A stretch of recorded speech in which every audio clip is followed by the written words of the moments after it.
Welcome to Surf Dudes with Attitude, podcast about California dreams. It's so nice to be back. Gentlemen, hello. This is Pete from New York City. And I'm George from Hershey, Pennsylvania. With us is special guest James Oliva again, back. Hello, James. It's just me. I'm back here. You didn't have enough the first time we had James on. Do you remember what episode that was? I'm going to say it was episode 8 or 9 of last season. I'm pretty sure it was 9. It was the episode where Tiffany, right? That's her name? Tiffany, yes, played by Kelly Packard. Her mom comes back, and there's a whole bunch of trauma that gets unpacked before our eyes in real time. It was great. Yeah. It was great. And, it was one of those things where, I watched it, and I just didn't. You know what it is? I thought about it some more. It's the weird spacing of joke delivery in 90s TV to accommodate for the laugh track.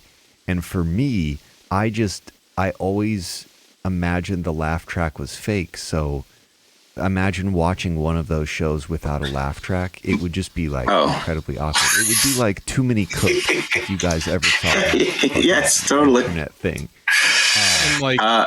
Seinfeld might have been able to do it, but something like Friends, it definitely would have broken up everything with the pacing.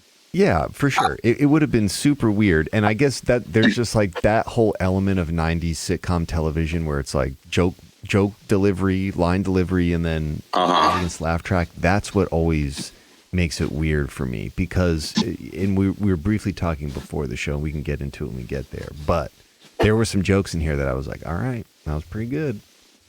That was a good joke. So would you say that since you've just seen one episode of the first season and not one episode of the second season, would you say quality has improved based on the limited knowledge you have of this show? I don't know if the quality has improved, but what I will say is that I feel like this episode feels like a show. That first season felt like they were figuring it out. What is this show about? Is it about the intense emotional things that these kids are going through, and the music is the manifestation of that? I mean, it's obviously about trauma.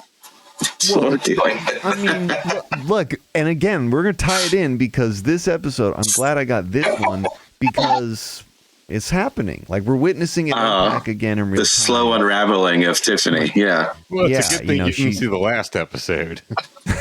Oh, buddy. Give me that story. I mean, so first of all, welcome to Surf Dudes with Attitude. Everyone, thank you for coming back.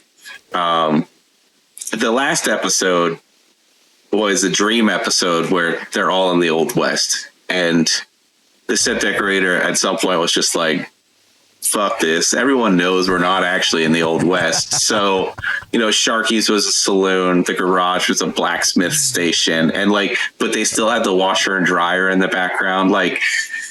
They're all having fun with it, but it would have broken most people. So it was like the Office equivalent to, hey, let's have a retirement party for Vicky. We have a $35 budget. Go nuts. Yeah. It was the only good thing I will say about it is that they were very self-aware about how silly and stupid it was, and they were all overacting and leading into it. So it wasn't melodramatic, but it made the viewing experience very long and arduous, because I would rather something be done so poorly in earnest than something so silly in haste. It should be on my epitaph. What's funny is when I watched the first episode, my opinion of the show was here. When I watched the second episode, it was okay, maybe here. Okay, but so for anybody listening, now it went back down again. Okay. Went back down just a little bit. Not all the way back down, but definitely back down. For anybody just listening, it was a very marginal hike that James put up for the ladder. It's just to immediately drop back down a couple pegs. So, I mean, that's why we want you on here. Any guests that we have on here, we want their honest opinion. You can shit all over the writers because at the end of the day, this is their doing. So I think everybody does their best with it. But if you didn't like the episode, I want to hear all about it. Well, it's one of those statute of limitations is up. it's like, it's also one of those things where it's like, this is what TV was then.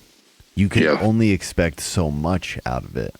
And Courtney and I joke about this all the time, but like she'll go back and watch a movie from the 90s and I'll be like, this movie, when it came out, it was controversial. By today's standards, it's like laughable. It's like a 90s sitcom. But like this, you know,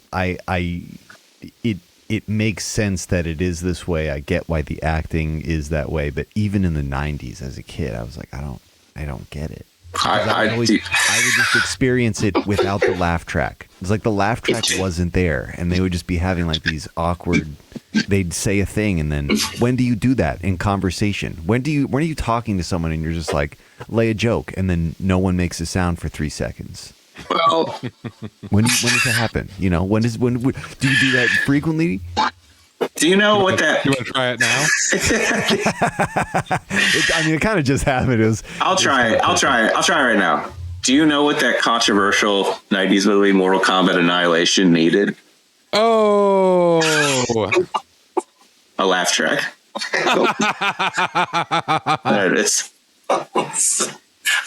James is still waiting for the punchline. See, you know, and really, that one went straight over my head. And, you know, it's kind of how I feel about a lot of the sensibilities of 90s television. But let's get into the episode. I've got it pulled up here. I really think we can do Tiffany a service here. And kind of unpack what's happening. You know, but of course, if there's formality here, let's get the formality. Okay, I mean, totally. So, and I think James can do us a service here. So you're gonna say the catchphrase, getting into the episode. But before that, George is gonna tell everybody listening where they can kind of find us and where they can help support the show. You can find everything about what we do and where to find it at surfdudeswithattitude.com. And there is only one place where you can support this fine show, and everything that you contribute does help the production of this show. You can do that at CaliforniaDreamsPodcast.com. That goes right to our Patreon site. Hallelujah. Don't be stingy. Like, subscribe, share, spread the word of this mediocre 90s television show. Okay. Wait. Also, yeah. I'm sorry. I don't mean to get too distracted here, but you guys, I don't know if you can talk about it, but you've been securing some very high profile Surf Dudes with Attitudes guests. Yes. I want to ask your guys, like, how cool has that been to take this from a thing you're talking about to now actually being able to fold in people? Yeah. Well, we don't want to jinx anything, but we do have a couple on the line. We did have Michael Aaron on last season, which he was a pivotal role on an episode, and I almost kind of like that more. I liked having a day worker basically from one of these shows, because they have this outside looking in perspective, whereas like the cast might be a little guarded about stuff. I really liked like his character on the show because he was a villain in a show that's very saccharine and it's very sweet, and it doesn't have a lot of good and evil dispositions. He was a guy that was just like a straight up dick, and he came on and he had, you know, done a lot of interesting things. He was on Star Trek. You could say he was a California nightmare. He was. I mean, everybody needs that devil to the angel. So as far as this season, we're talking with the cast, and I think we're kind of there's kind of like a symbiotic relationship, because they're gearing up for another reunion show, like a set of shows. So I think they're making the rounds and doing press, and I like kind of getting lumped in with that where they don't know what's coming, hopefully. And we're going to talk to them and, you know, let them promote this, because our audience is definitely their audience, whether they like it or not. So it's surreal. It's definitely the word, because I remember seeing these people when I was growing up on a TV show, and now I'm like trading emails and DMs with them. Yeah, dude, it's really been awesome. Like it's so funny to me how simple some aspects of life are.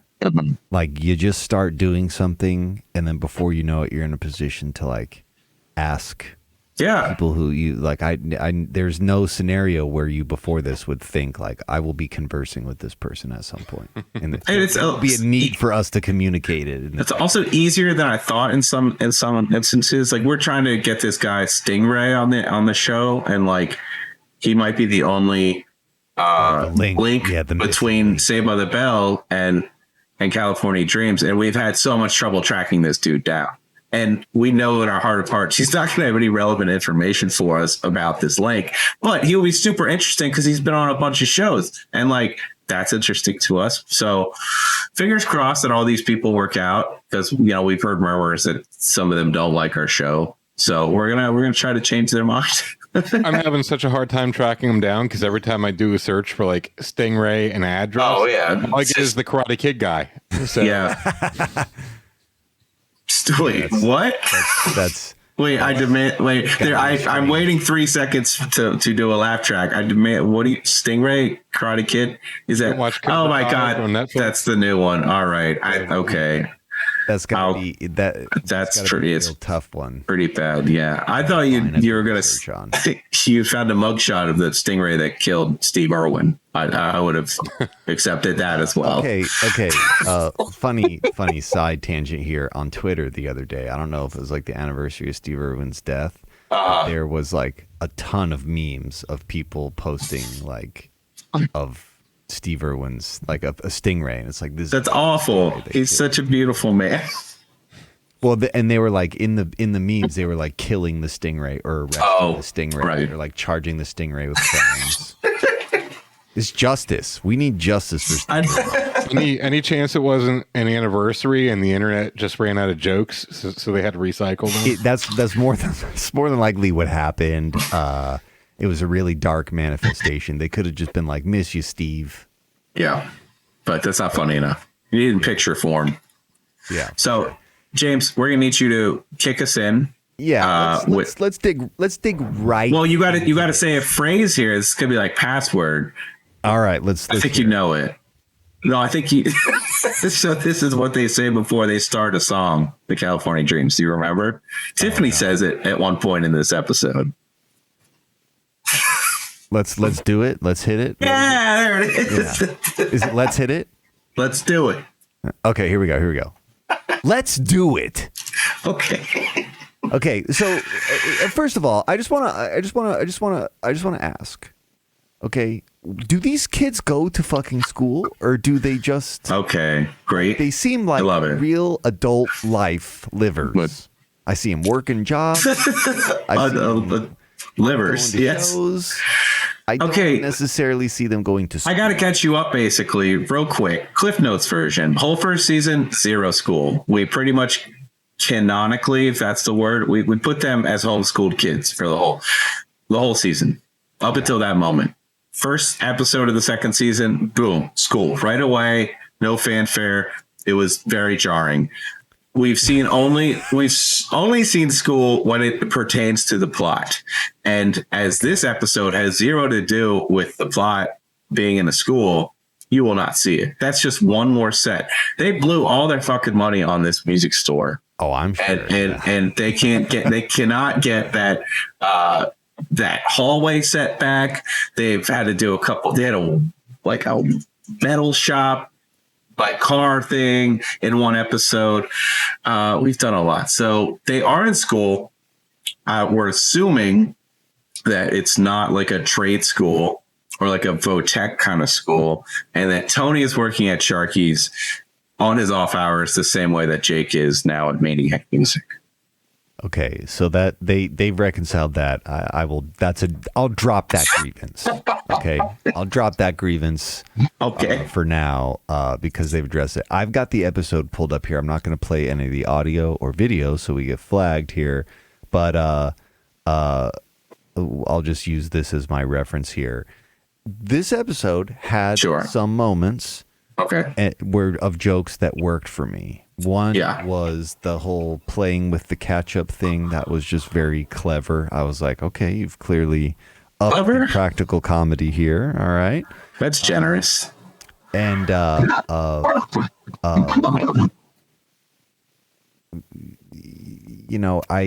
I'm immediately concerned when she comes in talking about her 7-week anniversary. This is what I'm saying. Okay. Abandonment issues. This is it manifest. When did they start dating in the show? How many episodes was that? Okay, so great question again. I love that you're so on this. We never really know when things are going to happen in California Dreams. The fact that they actually gave a number at 7 weeks is huge, like big. So we can surmise when this happened based on a calendar. Now, 8 weeks does not always automatically mean 2 months, right? There's, depending on what day of the week starts, it might be 5 weeks in a month, right? So get your math hat on, James. Christ. So September has 30 days. October has 31 days. We're assuming that Jake comes in the school year on the first day of school. Okay. But we see when he enters, he also has two girls on his side. And the whole thing in the first episode is that Jake he's a mysterious, like mean, scary guy, but he gets all the babes. So if he imported these girls, there's some kind of sex trafficking situation. Yeah. So if that's not the case, then he's been there for a while and they just dipped him in school and we have an episode in the middle of the year. What we do know is that they've been dating and I think George might be able to tell us, but they've been dating for at least 4 episodes or so, because we've seen this toxic relationship form very fast. As soon as Jenny was out of the picture, he immediately jumped at Tiffany right away. Jenny is dead to the show. It's Tiffany's best friend. And all of a sudden, sloppy seconds kind of thing. So yeah, that's my other question is, where is she? Okay. I hate to be the bearer of bad news. Jenny left the show. She didn't want to be in the show anymore. So they sent her off to a conservatory in Rome. There's an episode where she has an audition. Hilarity and shenanigans ensued, but she eventually leaves. And it's basically the second episode of the season. That's how it was shown. And Jake is madly in love with her. He's telling her not to go because they have a real future together. It's a lot. So this relationship was built on a shaky foundation. Oh yeah. The shakiest. OSHA would have a field day with the foundation of this relationship. You like that, right? Oh, did the pause. I don't like the pause anymore. Yeah, see what I'm saying? It's really jarring. It's a lot of pressure. It's really upsetting in so many ways. But okay, so there's no hope for this relationship being peaceful, or there being any peace in Tiffany's mind that he's meant for her, because she's getting very bent out of shape, that he didn't remember their 7 weeks. Which is not an anniversary. I mean, let's bar the fact that anniversary comes to Latin for a year or whatever, and whatever. 7 weeks is horse shit. Even 2 months is kind of like donkey shit. But these 20-year-olds are in high school. And to them, 6 weeks is a long time. I mean, that is a lifetime in high school relationships. I don't know. What was your longest relationship in high school? I mean, I had some long relationships, like 6 months, year. Okay. I had a couple. But I guess even when I was in high school, I recognized it was significant if we dated for a year. That was significant. Dating for a couple months. It's a lifetime. And that's elementary and middle school dating is like. I'm dating with this person for a couple of weeks, and we're dating, and then we're not dating. Yeah. I don't know if I told this on the podcast. I dated a girl for 30 minutes one time while I was in middle school. No way. Yeah. So. Well, also, that's not that crazy. That's not that crazy. It's not the first time I've heard someone or even witnessed it in front of my face, having gone through middle school and high school. But how bent up, how fixated she is on the 7 week benchmark is a little concerning. It is. It's a little concerning. The fact that she's so upset with Jake for not knowing, and then expecting 1 week later to already have something planned as well. Like, he had about 14 seconds between realizing it was a 7 week and then preparing something for the 8th week. Yeah. That's a lot of pressure from a man. But we know that time works in a nonlinear way in California Dreams. So, I was worried about this scene because we start the scene at Sharky's, and there is Jake and Matt coming in with both guitars. Now I've rallied and railed against Matt. Will just sometimes come in with his acoustic guitar and just start practicing at Sharky's, not on the stage, but just wherever. And so I was worried that was going to happen again, but they're upset.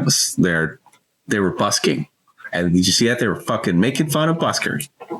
Yeah, that's me. They really did shit all over him, and the guy still took his cut. What a cheapskate, you know. I know. Well, I was so excited that Sly mentioned his cut, which is 10%. It took us at least 10 episodes or something to figure that out, and now they're just drilling it in 10%, which is like not a good manager cut. It's standard, but like Sly's literally getting them all the gigs. He got them a fucking analog equipment. He got them a gig at Sharky's, and he, in this episode, he got them like free distribution at supposedly the biggest music store on the boardwalk. That's 12%. I also find it. Where does a kid even think like I'm going to be a band's manager? And like, he loves money. He loves money and he loves babes. So you think in the 90s, the music industry was very different, and it was still trickling from the 70s and 80s. And it's like, that's where you go. He's been our manager since we were in middle school. Yeah, I guess. So, but he does not get them a show. They start busking. They make $8, which I've busked before and made about that much, adjusted for inflation. $15, $16. So they're like, we're going to get a new manager. Who on fucking earth would they get besides Sly for their manager? Like, where would you even go to get a manager if you didn't have a really eager friend like Sly? I don't know. And I don't know what they would do with that extra 80 cents even. So, it's kind of like they're even doing him a favor in some ways. I did appreciate there were a couple jokes in that scene that were like, okay. The writing, I'm not going to say it got better. Okay. It just tightened up a bit. I agree. They started to figure out this is okay. Full House does it this way. Saved by the Bell does it this way. This is how we're doing our show. For sure. And even some of like because in the first season there's a lot of like very animated joke deliveries in this episode. I'm sure in all episodes, but in the first season they seemed a little out of place. In this one, there was a couple of them that worked, and it's not even that the joke was like have me bent over in laughter. I hope not. The delivery and choice of pause or interjection. So they're hitting their beats. That's what I was thinking too. Is like they're hitting their mark. They have comedic timing, even if like what they're saying isn't all that great. It's like they showed up, knew the assignment, came to work that day, and they delivered. Yeah, for sure. Like the one that I'm thinking of, the one that I'm immediately drawn to is the one where the guy's working and they're gonna go to the record store, and he runs there to tell them that they're all coming. Yeah. And he's there before them, and they're like, hey, I thought you had to work. And he goes, do you not think getting here before you wasn't work? Like, damn, bro, that's a sophisticated that's Tony though too. Tony is like he's always been kind of the standout as far as both like physical comedy and then line delivery. And him and Sly just do great face acting in general. So even when the jokes are cringy, they sell them as much as humanly possible. So credit where credit is due. I will have to say that, but but they were just really it refined itself. Like they were, and I guess probably together as a whole, they were just playing off each other. They had just been doing this for a season. First season, I'm sure you're still trying to figure it out and getting to know some people. Yeah, but this season, it's not like the stories are all over the place, but the actor, like it's tighter writing. I will say that, because at least the first season, it was more insular and it was about this family and it was about this band. Now it's literally about anything. We had a stupid Old West episode like that I just kind of mentally forgot, and now I'm remembering. So they're taking it out. Yeah. And I'm like the number one fan here. but it's a love-hate relationship. There's a cycle of abuse with this show every time we start to record these podcasts. That's a good way to put it. Watching this show feels like I'm continuing a cycle of abuse. Yeah. That's how I feel. Okay, so let's keep moving on with this episode. I want to make sure we get through it all. So he gets this weird interaction from his girlfriend saying, "Hey, we got to have a good anniversary for our 2-month," and he spouses. Yeah. So he and Tony go to the record store and they're trying to find something for her birthday. Yes. And Tony suggests a very expensive CD or U2. Something. It was like okay. I got to talk about this. This is so he's like this 14 disc U2 compilation album, and you get a lock of Bono's hair with it. Okay. Real thing. Yeah. But up to this point, 1993, U2 had 8 studio albums and 1 live album. They did not have a compilation or best of up until 1998. So this is bullshit. Unless they have some rare Japanese imports or some bootleg live shows in there, this wouldn't happen. But adjusted for inflation, this album would cost $518 today, which sounds like something U2 would charge for an album that they're not forcing onto your iPod. You got to think about it like this. They open that one song, Uno, Dos, Tres, Catorce. Yeah. So that's where the 14 comes from. What's this episode? Illuminati confirmed. Okay, so anyways, they're here and they're talking about this expensive gift, and they're like, how am I going to come up with the money? And they witness a guy get fired. But the catch here is that you have to say the catchphrase when people walk into the door. To be an employee here is amazing. That seems to be the only prerequisite this very sensitive 1990s leather jacket wearing man's ego, and it's very hard for him to accept this, but out of love, because he really loves Tiffany and wants to make it to 2 months, he takes the job. Okay, I gotta stop you. Go ahead. Let's unpack. But in general, the timeline is fucking screwy here.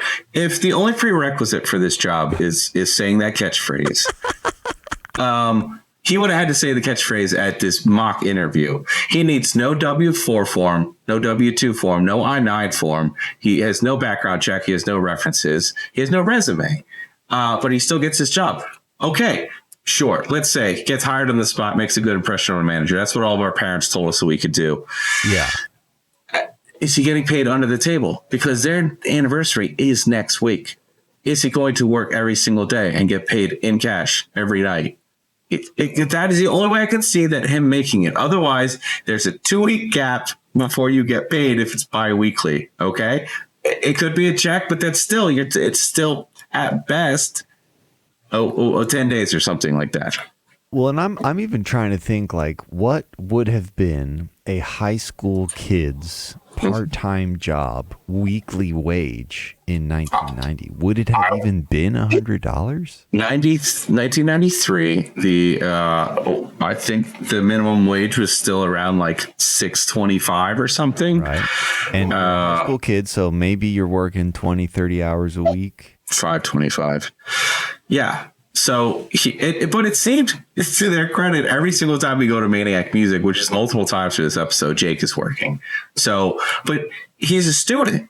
And again, unless this is a vocational school, which I don't think it is, he can really only work from maybe 4 o'clock until whenever it closes. So at most 5 days a week, 4 or 5 hours. It's less than 25 hours at $5.25. Yeah, it just doesn't. I don't see how he'd do it. I didn't think about the paperwork conversation though.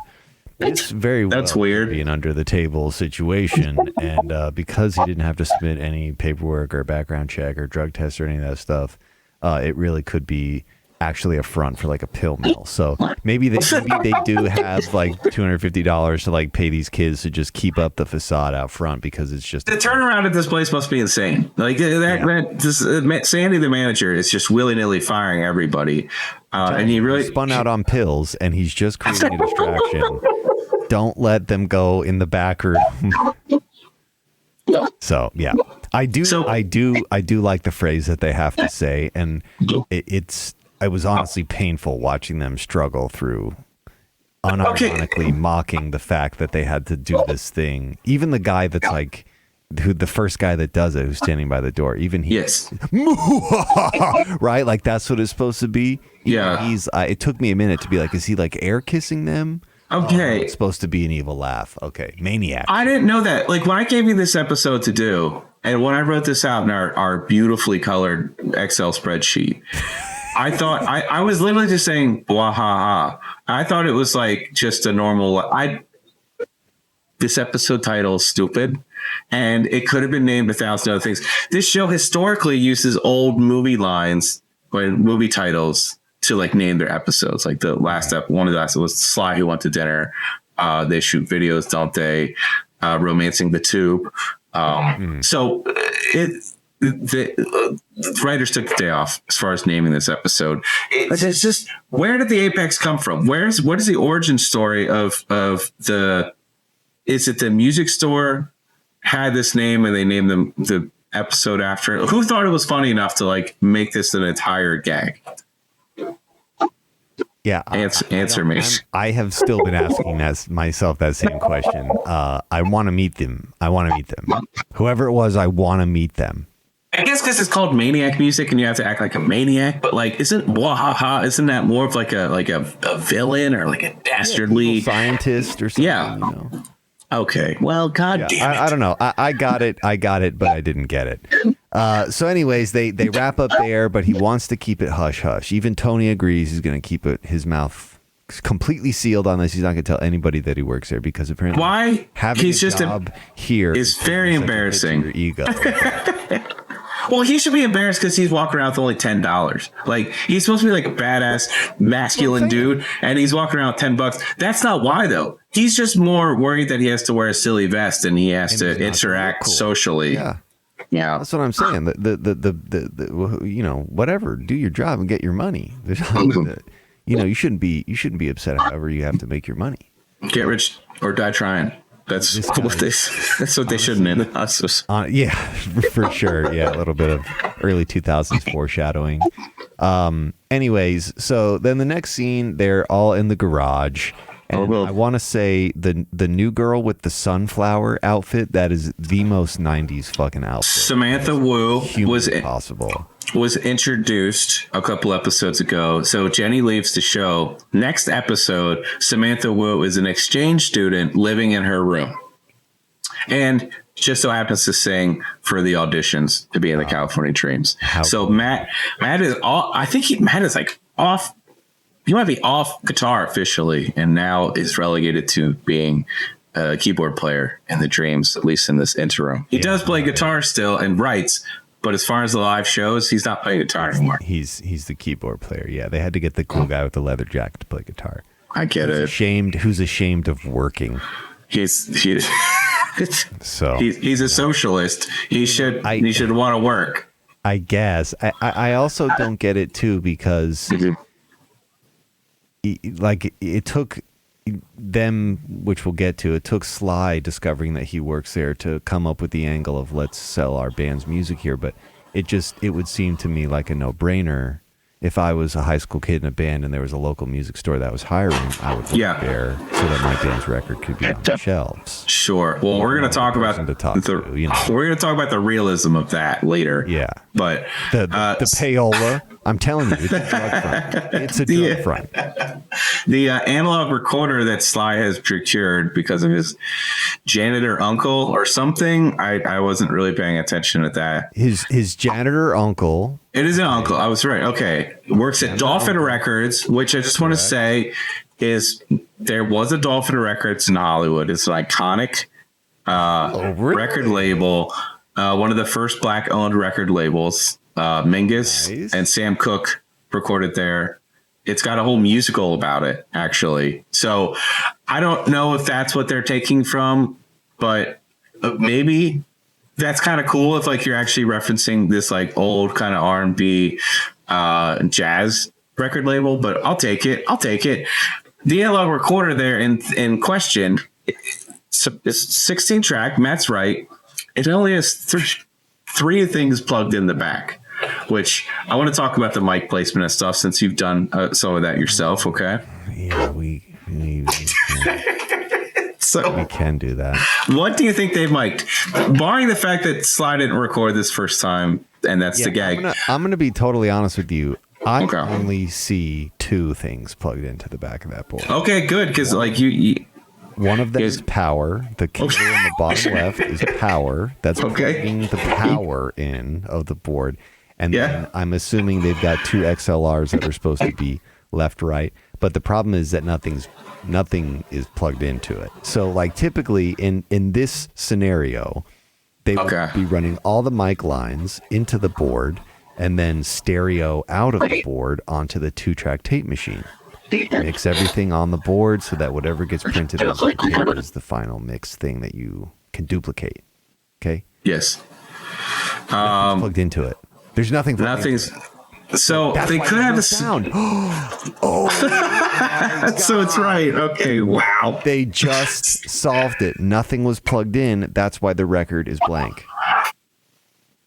Damn. Solved it. So Eagle Eye Olivia over there. That is the second loop that they closed.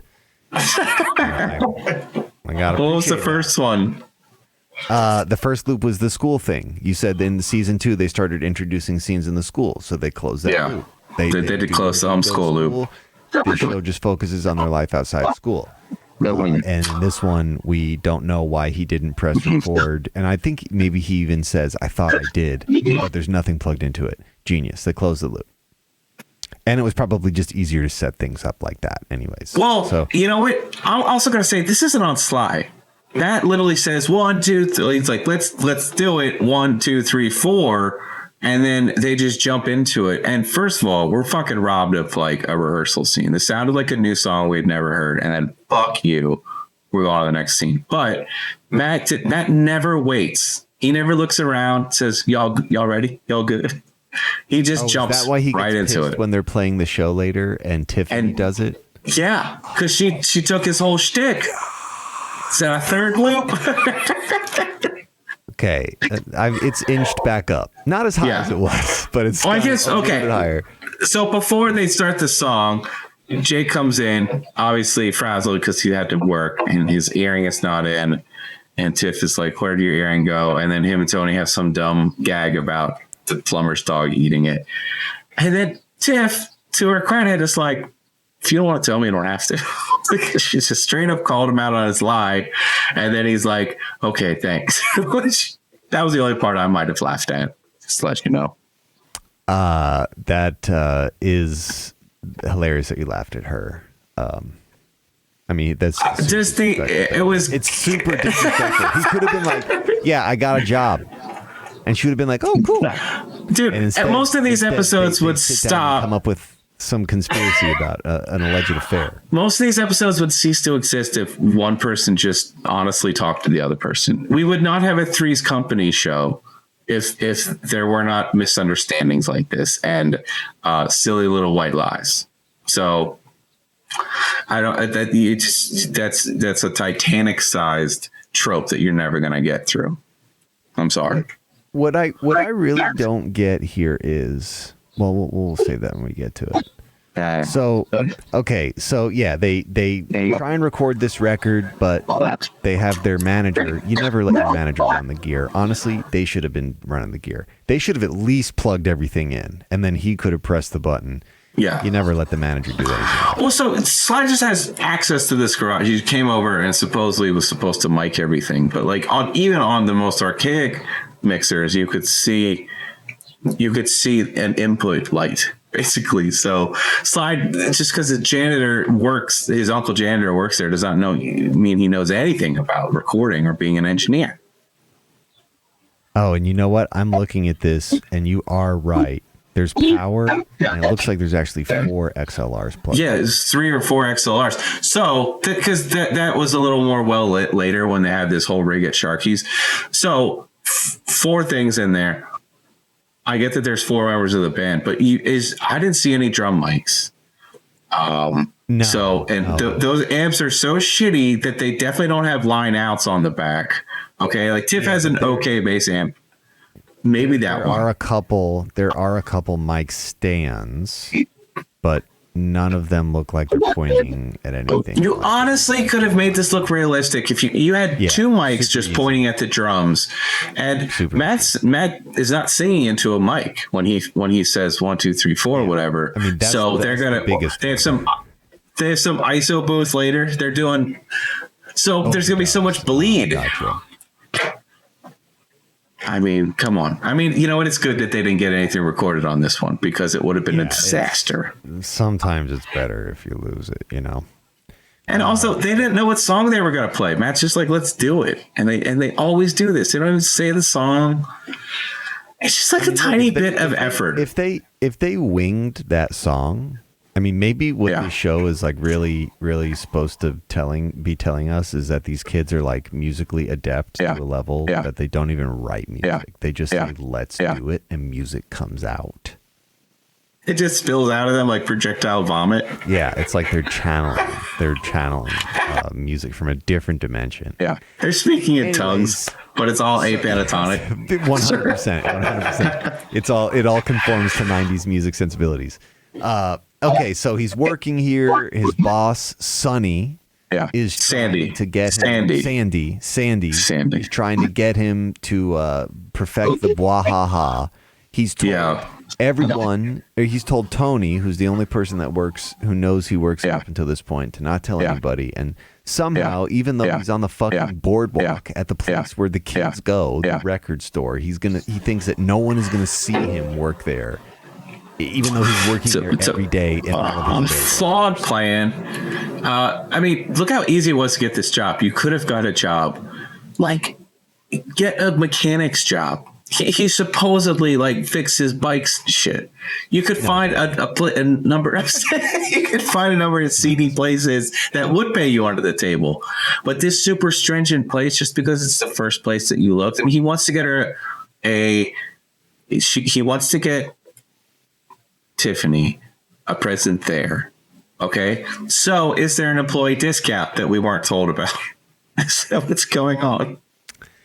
Yeah, I mean, maybe, sure. It's definitely not the pay. And I also don't understand why, if this is, I've never been to a music store where the person looks like a goddamn. They're supposed to look cool. That's the whole thing. Yeah, I've never been to a music store. It looks like PC Richard and Son. That was like the color palette. It's very strange, and I don't understand it. And it even makes me think even more that it's definitely a drug front. There's something going on in the back room that they don't want us to know about. They do. It just look like CVS, which also was a pharmacy.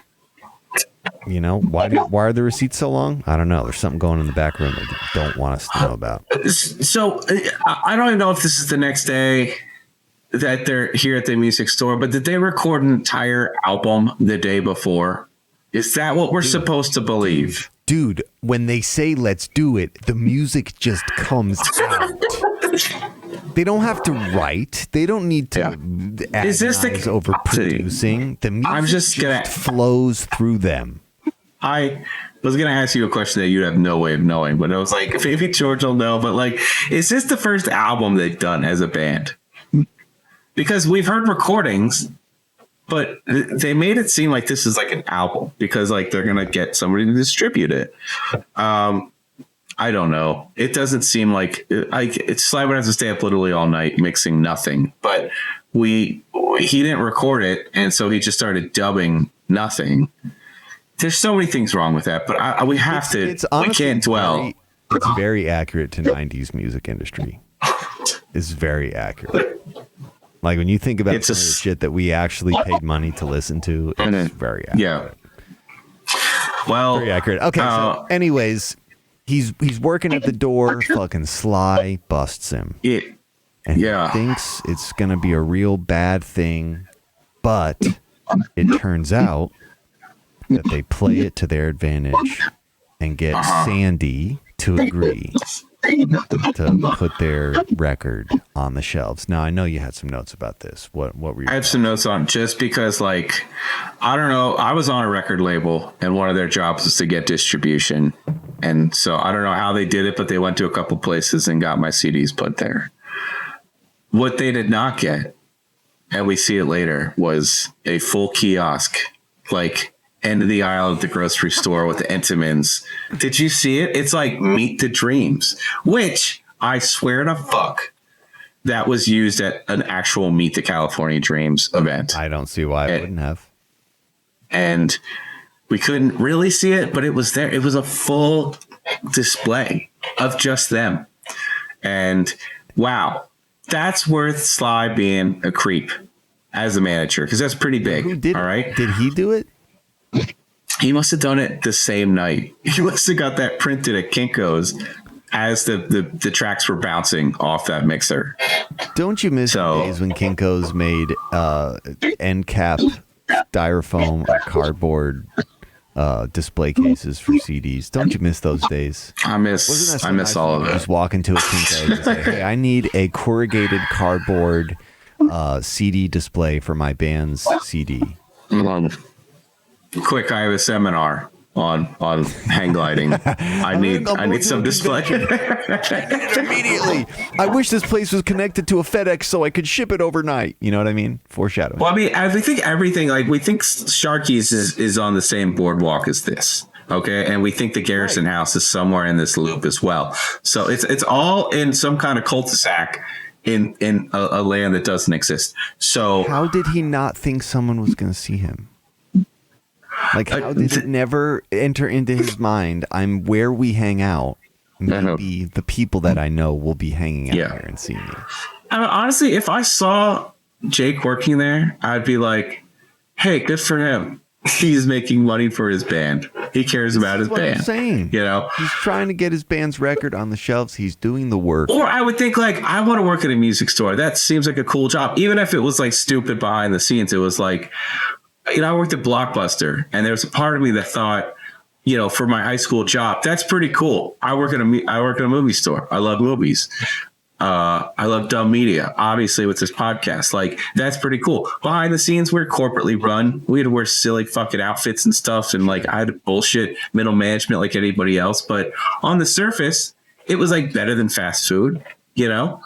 And yeah, the idea that you could just watch movies all day, that was horse shit too. But it was better than a lot of the bullshit jobs that my friends had. So anyway, speaking of fast food, segue, we're going to Sharky's. And this is where the big misunderstanding happens. Okay. I liked Tony and Sly's exchange when they're. I was just going to say, this is actually a kind of funny exchange where they both know something and they're both sworn to secrecy, but then they immediately find out what it is. And then they say the silly line of like, you know, Jake's with Sandy and then Sam and Tiff over here. And they think Sandy is a girl. And I was like, oh no, a misunderstanding. Subplot out of nowhere. Here comes a new challenger. Didn't think we'd have to deal with this, but here we are. And I have a problem with this next part. Obviously, Matt comes in with a piece of paper. All right, the same piece of paper that Jake's been handing out to everybody at the store. So how did Matt not know that as well? Simple. Okay, somebody else. It was the 90s. People didn't have cell phones. People flyered to hand out flyers. Somebody else got that flyer. Here, you throw this away for me. Right. Or maybe they dropped it on the ground and he picked it up and was like, oh my gosh, we have to. Okay, so is this place making brand new flyers every single day? Yeah, it's the 90s. It's the 90s. Okay, fine. Things are good. Fine. We don't care. We're so this is use as much of it as we need. So this is 2 days or 1 day after they record the album, because you have to record the album, mix it, mass produce it, and then convince the guy to let you sell it there. And then you come back the same day with your kiosk and stuff, and then the next day they print flyers for it. Something just seems fishy. this is just how the music industry was back then. Okay? Everything got fast tracked. Everything was a rush. No, I mean, I'm gonna watch that musical about Dolphin Records, and I'm gonna say you're wrong. Okay. I'm not saying that all record labels were like that, or that no legitimate art was created during the 90s. I'm just saying the general sentiment during that was, let's cram 12 bullshit songs onto this record and put it out, and then make the artist put out another record of 12 bullshit songs in 6 months. Yeah. That's how it was. That's how they were doing it. That's why there may be good things, but there's a ton of crap. There's a lot of crap. Anyways, I thought was crap this part, which was, so Matt comes in. He's so stoked that they're selling his music, which is something we can all relate to as bands. Hearing your song on the radio, great. Like seeing your album in a store, awesome. But then Tony, in an attempt to stall, was like, I want to go with you guys. And Matt's like, I've been waiting my whole life for this moment. Fuck you. I'm going. And I was like pissed at Matt for that scenario, because he doesn't know that Tony's stalling. But the drummer in your band, one of the co-writers for a couple of your songs, says, can we all go as a band? It would mean a lot to me. And then Matt is like, nah, forget it, man. So not cool, Matt. We don't know what's going on with Matt this season. They don't know what to do with his character. I was very surprised. He seemed a little bit aloof in comparison to he like yelled in one scene, and it was very jarring. He's just this demure, kind of quiet, stoic guy, and he was like screaming. Yeah, he was like screaming in the garage in one scene, and I was that's not cool.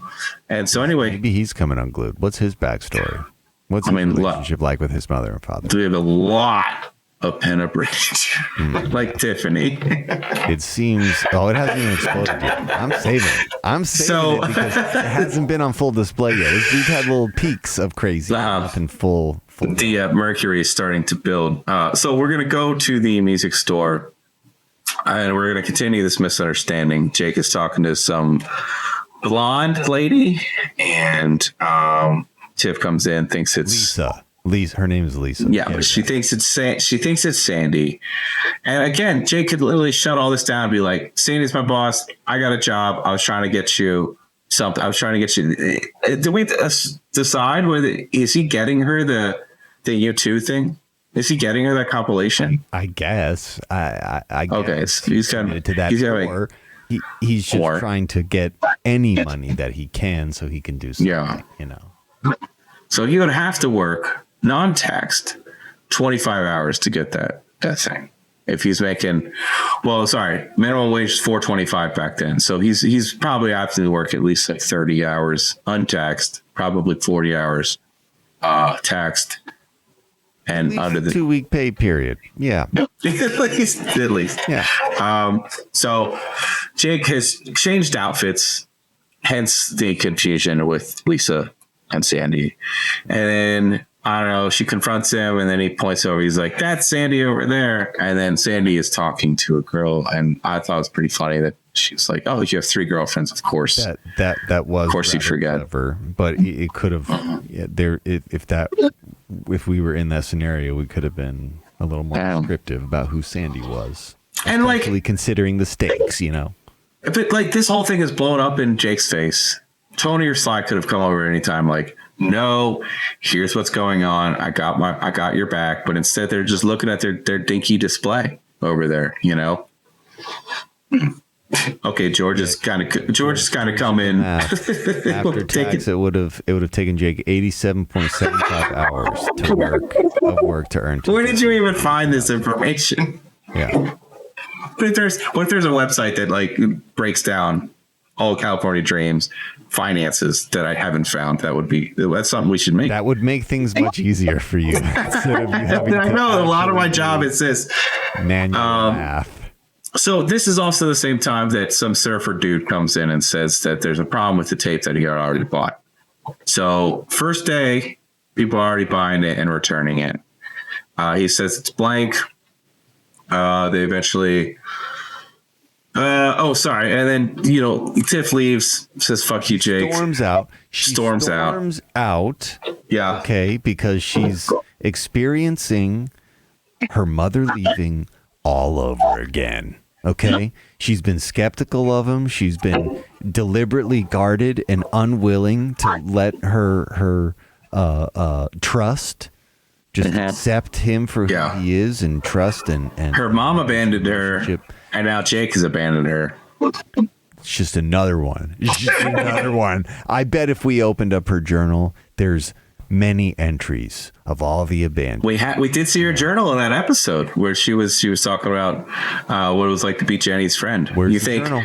You think there's just like insane scribbles at the end, like the kid from The Ring was drawing? Like it's just yeah. Okay. Yeah. I mean, look, even with how like depressed she got, even at the very beginning with the whole 7-week thing, she was like depressed. No, didn't remember. Yeah. 7-week anniversary. Abandonment issues were coming out hard. Yeah. She's pretty unhinged. Now, she doesn't go full effect yet, though. So there's this hilarious exchange. She storms out. Then the hippie guy comes in. Right. Oh, Jake quits. And then this hippie guy comes in and says, this tape is blank. And then they looked at another one and it's blank as well. And that's going to take us to the garage. Yeah. All the tapes. It's just like a real sad display because like those tapes, they look kind of cool, and I'll show you right here. No. I think it might be this tape. Oh my God. I don't know for sure, but it's possible that they just used some of these props. I recorded that with two microphones. Okay. No drum mics. It's very lo-fi. It's Norwegian black metal circa this time as well. Super 90s. Yeah. You're right. This is the scene where everyone's yelling. Jake comes in and yells. Matt yells at Sly because it's one button, and he says it's red, which record button's not always red, but okay, whatever. But the analog recorder is gone already, which is bullshit because we see it in the next scene. But it's like, did he already decide to do this to have this thing at Sharky's? Sharky's is available that night. There's a lot of planning that's going on behind the scenes, and I like to see every part of it. Well, I guess that's what he gets the 10% for. We're talking all this shit, and like there's no episode that's focusing on him and what he's doing. What's he doing in his off time? He's wheeling and dealing. He's doing. Yeah. Well, more wheeling, but yeah, there's some deals in there too. Well, there's some deals. Sly did show up and say he got the Sharkies thing, I guess, in this scene. So he always comes through in the end. He always comes through in the end. That's why they keep him around. They already have the book jackets made for this CD, so really they only have to like record it and put it on a couple blankies, right? Yeah, just make a record. They just have to make a record. Yeah. But this is like the big confrontation here where what's his name is about to give up on Tiffany altogether. Jake is like, he's over it. He's over it. And they all convince him to give love a chance. And even though I'm assuming this has probably played out 50 fucking times since they started dating, even in episodes of the show, he decides that he's going to give her another chance, or he's going to give the relationship another chance. He's going to. This is all his fault. He just should have told her. Yeah, it really is. It's also his fault for continuing it. Yeah. If at some point we're going to have to ask ourselves, is Tiffany suitable to be in a relationship when she has so many internal? I think Tiffany could do a lot better. And like Jake is he's a great lead guitarist, but these two are just not good together. Have you ever just had friends like that where like two great single people not great together? It's just like battery acid and Evian. Time. Yeah. So I think that's the case here, but it's just like he's the heartthrob. She's the only single female in the band. Blah, there it goes, so. And to be fair, that those are relationships in high school.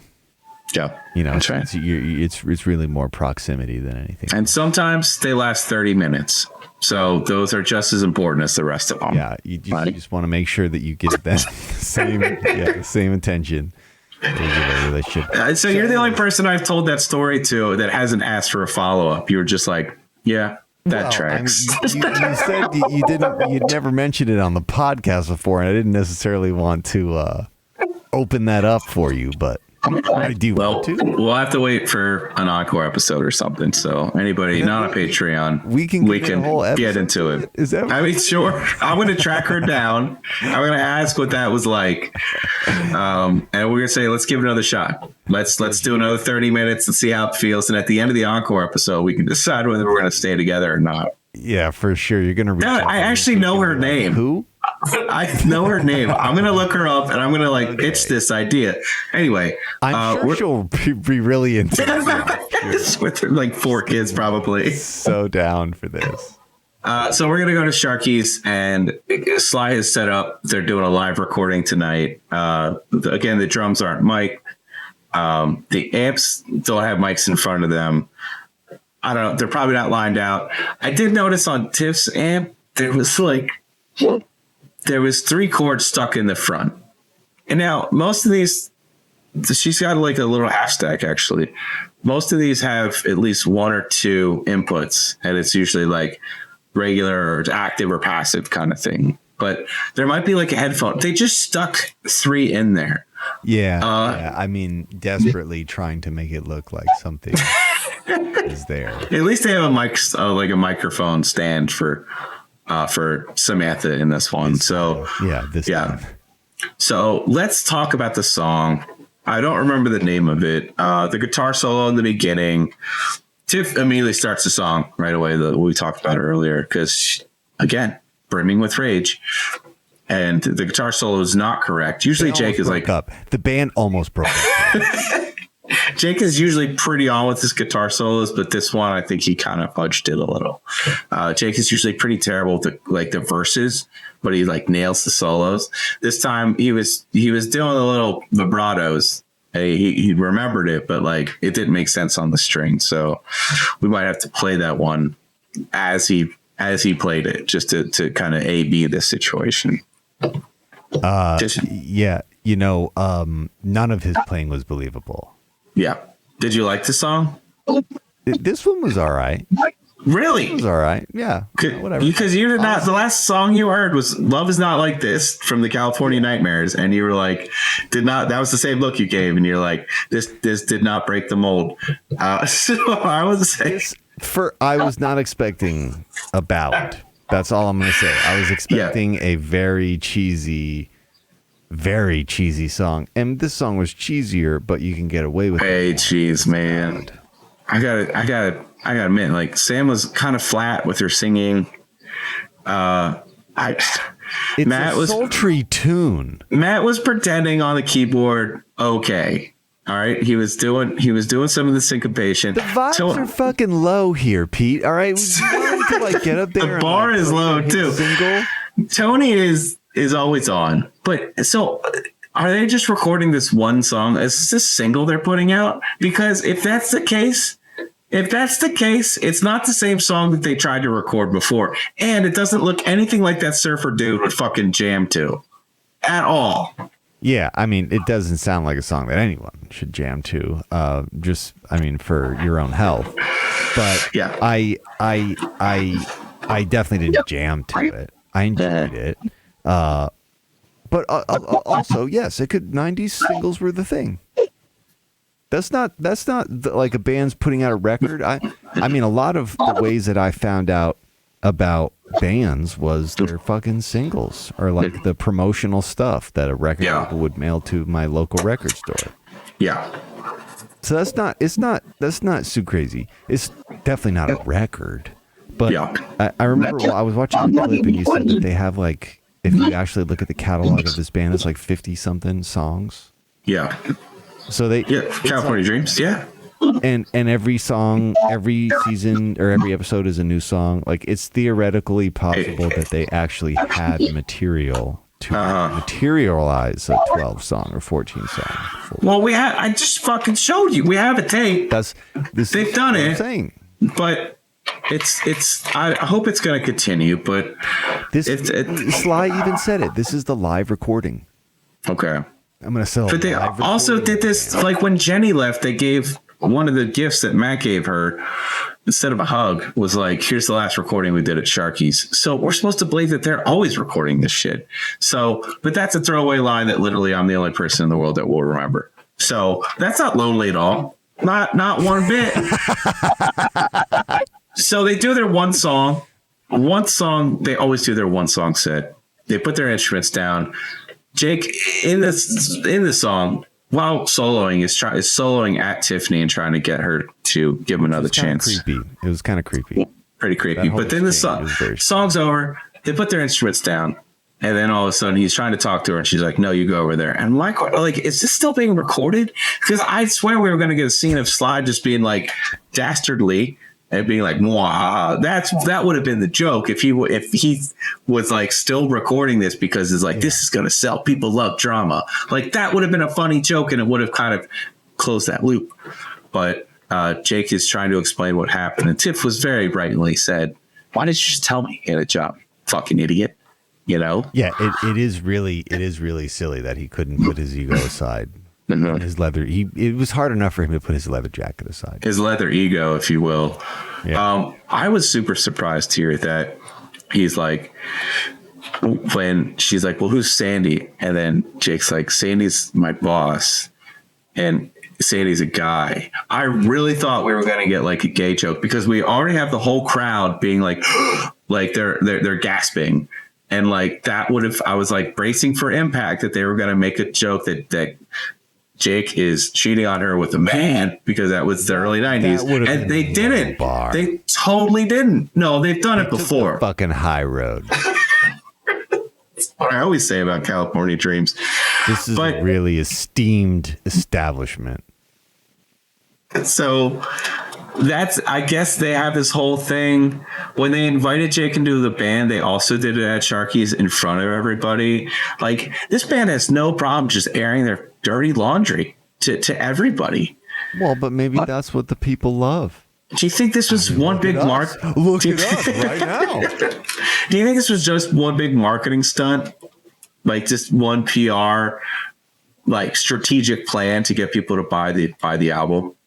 You know, it's you got to think about it in terms of scale.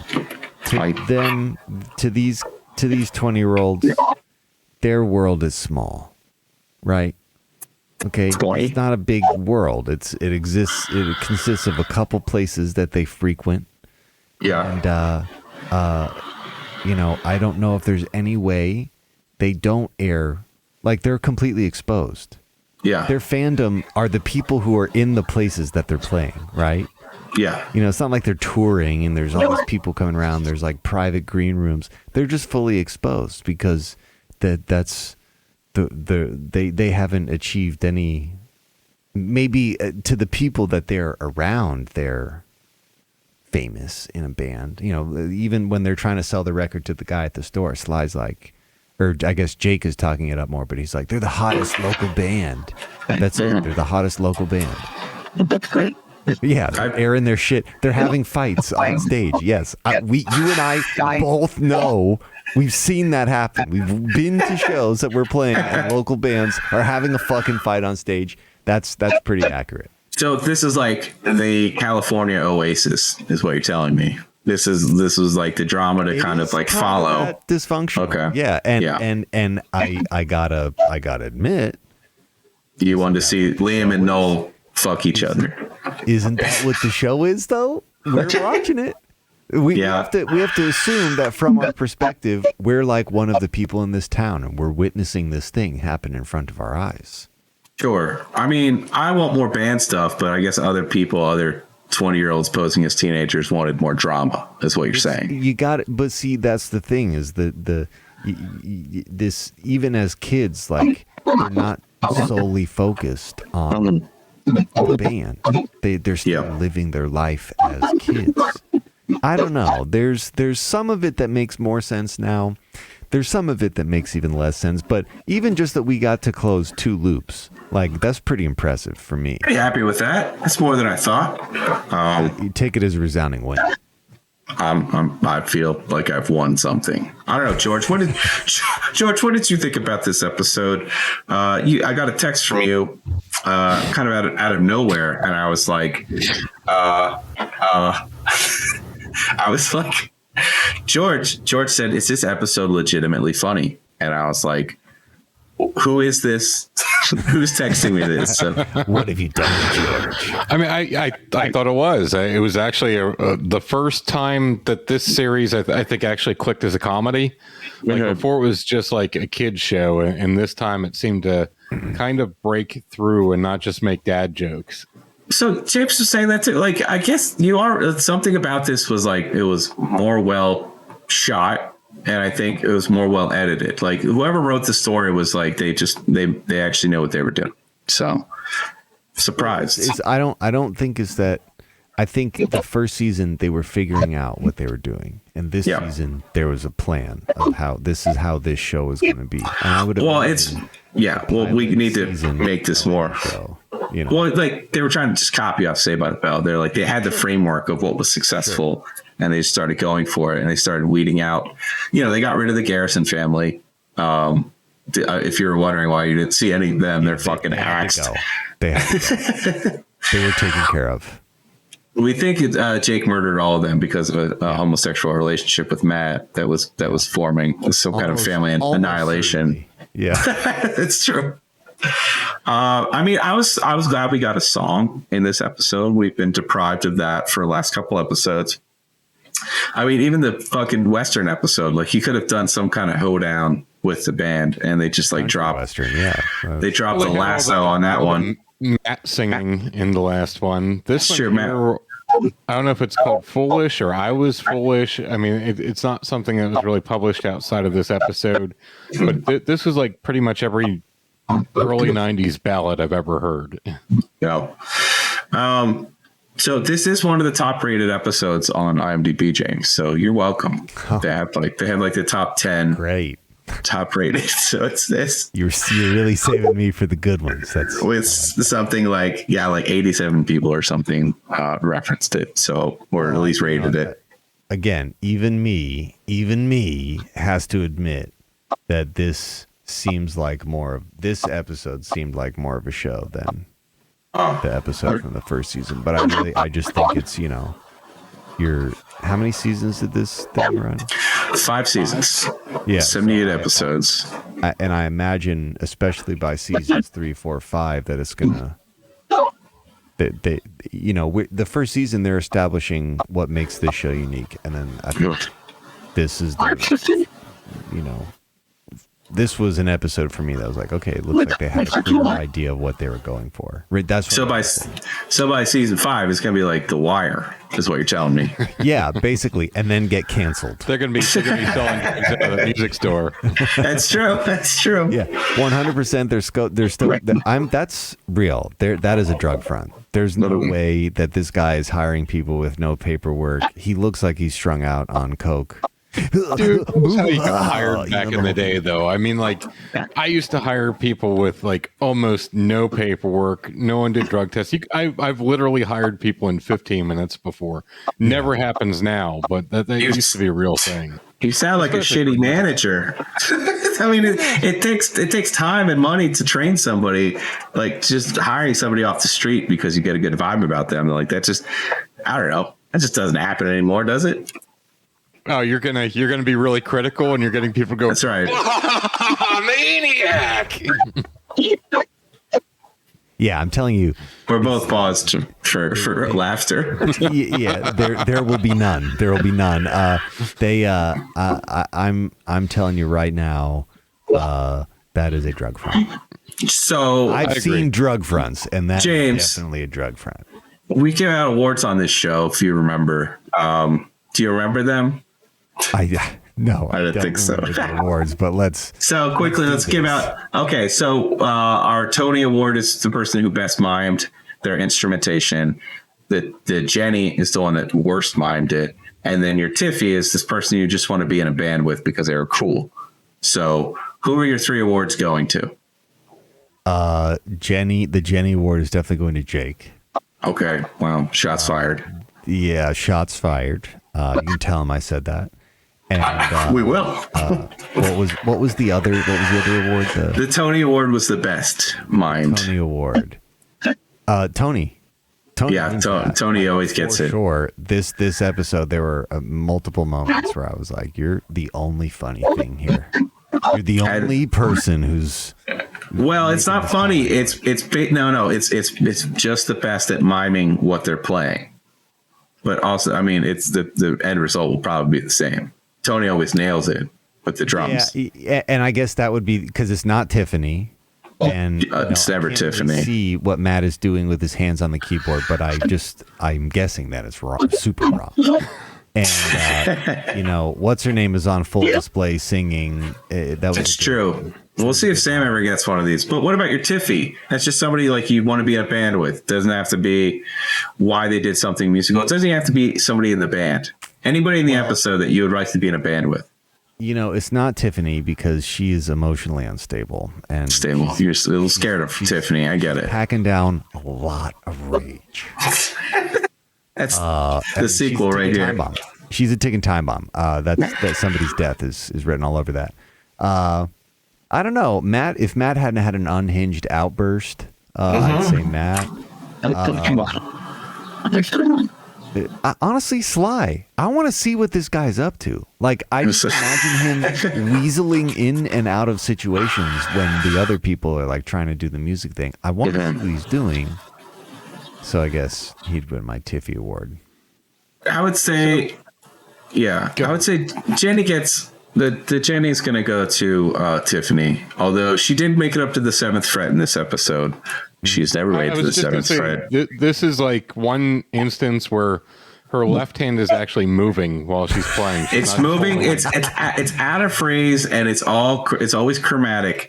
She just plays any note between 6 and 1, but she did hit the 7th fret this time.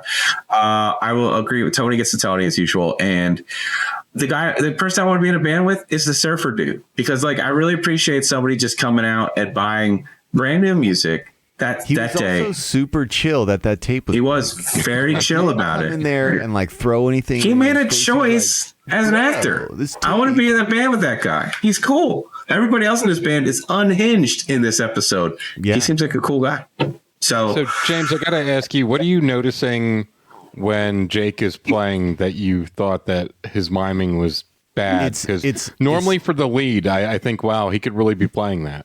It's less left hand, and this is like a blanket statement for anyone who's faking playing an instrument on film and TV. It's the strumming hand. It's the right. Oh, I guess because his right hand. That's what is like. The left hand could be right, and I've definitely seen people do shit that doesn't look like it should sound good with their fingers, and it sounds incredible. Yeah. But what does look right if their hands don't is what their right hand is doing. Okay. That's interesting because Jake always fucks up the verse, which would be the strumming part. It's like how it's the same thing with Tiffy. It's less moving her hands and more what she's doing with this hand. This is the sound. This is the hand that's making the sounds. This hand is easier to fake to me than the strumming or plucking or picking hand. We did have another guest point that out that like her plucking hand was completely wrong. Like it was just hitting like quarter notes basically, and she was doing like a walkie kind of thing. So I even think about it like when I watch people play the instrument, I'm trying to learn something and I want to see how somebody plays it.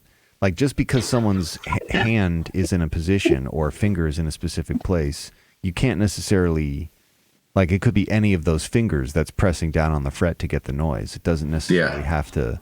The exact way they configure their hand to make that chord is irrelevant. The only thing that matters is does it sound good? Yeah. And I don't know, like that's why whenever I see someone faking, it's on the piano, I guess it's even easier. But it's also they're always shielded on the piano too. So right. That's an easy one to block, and as long as you look like you're pressing the keys, it actually translates. But guitar is just a hard Drums are hard too, because like you're hitting a specific thing, and people know what like a cymbal sounds like is if it's not a tom. So well, and a lot of times on these sets, if you look, they can't hit the kit because that would create noise. So they're having to like mine this drum part, almost hit the drums, but not totally hit the drums or cymbal, even though they're deadened. Some PA is just rocking the cymbal at the right time. All right, guys, we got to get ready to get out of here. But James, I do have a question. Yeah. We got a question for James about this next episode. James, let's hear it. Yeah. The next episode is called Vote of Confidence. What do you think this episode is about?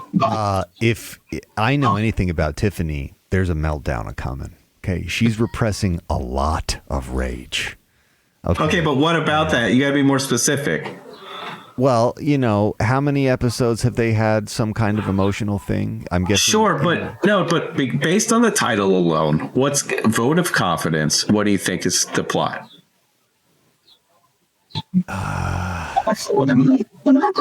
Okay, now that I'm thinking about it, Vote of Confidence, maybe there's like a battle of the bands, something requiring a vote, but then also somebody's trust, loyalty, or confidence. That's so fucking vague. Huh? What do you think? Is that It's too vague. It's too vague. You gotta use names. I said places. Battle of the Bands. There's like a battle of the bands or a school thing where a vote is required. California Dreams is in some way relevant to the voting specifically. Okay. All right. And Vote of Confidence, I'm going to assume the of confidence portion is going to have to relate to somebody's perception of somebody else in the band's loyalty. So it's a con man. Okay. Well, George, we'll go to the judges. How close was he? Not that close. In order to impress his overachieving Ivy League older brother, Jake runs for student body president, but struggles to feel at ease in the position. Meanwhile, to settle a debt with Jake's obnoxious opposition, the band sets him up on a date with Tiffany. Wow, lots to go on. This is a big Jake-centric episode. It's the first time we're hearing of a brother. Isn't he already dating Tiffany? Yeah, he is. Okay, to settle a debt. That's. I think they're setting up. I think they're setting up his opposition for the school president. I was gonna say that there was some kind of like school president election, but school doesn't factor into this show, so I assume that it does in the next episode. Yeah, to the school. How does it feel to be so wrong? Feels so right. All right, everyone, we got to wrap it up. Unfortunately, there's no encore episode this week, but thank you for joining us. Check out surfdudeswithattitude.com to find out everything that we're up to, and to become a patron and contribute to the show, you can go to californiadreamspodcast.com. Pete, last words? Hey, I mean, thank you again for coming on, James, and we're definitely gonna have you back. We're not even gonna vet the episodes. We're just gonna force you to watch them until Tiff completely blows a gasket and murders everybody. You're gonna be along for the ride. So until that happens, this is Pete from New York City. Everybody drive carefully. George Howell from Hershey, Pennsylvania. So far, James has watched one episode of each season. So by the first run standards, that makes him a super fan. Yeah. Thank you, James. I did it. Thank you guys for having me on. And absolutely, like we can do more of these. Like we will. If all you're telling me is that I need to watch one of these shows and get completely peaked, I'm in. So and be sure to check out James's podcast, Totally Legitimate Podcast. Speaking of totally legitimate business, unhinged. Yeah, totally legitimate business podcast. It's fucking great podcast, and we'll be on it soon. So thank you again for coming on, buddy. Thanks for having me, and on to the next one.